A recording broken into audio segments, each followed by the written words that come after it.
জামায়াত নেতা দেলোয়ার হোসেন সাঈদীর ফাঁসির রায়ের পর ফিরোজপুরের ইন্দুরকানীতে আনন্দ মিছিল ও মিষ্টি বিতরণ করা এক আওয়ামী লীগ নেতাকে গণপিটুনি দিয়ে পুলিশে সোপর্দ করেছে স্থানীয় জনতা। আজ রোববার 17 আগস্ট সকালে ইন্দুরকানী থানার ভারপ্রাপ্ত কর্মকর্তা মোহাম্মদ মারুফ হোসেন এ তথ্য নিশ্চিত করেছেন।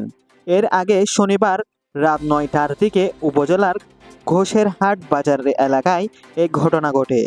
স্থানীয়রা জানায় 2013 সালের 28শে ফেব্রুয়ারি সাঈদীর বিরুদ্ধে যুদ্ধ অপরাধের মামলার ফাঁসির রায় ঘোষণার পর বালিপাড়া ইউনিয়ন আওয়ামী লীগের সাংগঠনিক সম্পাদক হিরণ এলাকায় প্রকাশ্যে আনন্দ মিছিল উল্লাস করে মিষ্টি বিতরণ করেছিলেন।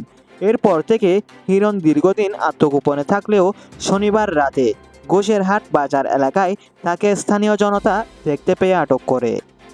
প্রথমে তারা হিরণকে মিষ্টি খাওয়ায়, পরে গণপিটুনি দেয়।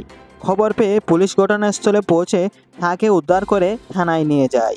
ওসি মোহাম্মদ মারুফ হোসেন বলেন, হিরণ বালিপাড়া ইউনিয়ন আওয়ামী লীগের সাংগঠনিক সম্পাদক ছিলেন।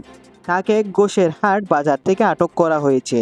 তার বিরুদ্ধে একাধিক মামলা রয়েছে। আজ তাকে আদালতে প্রেরণ করা হবে। সুপ্রিয় দর্শক মণ্ডলী, এই ছিল আজকের মতো।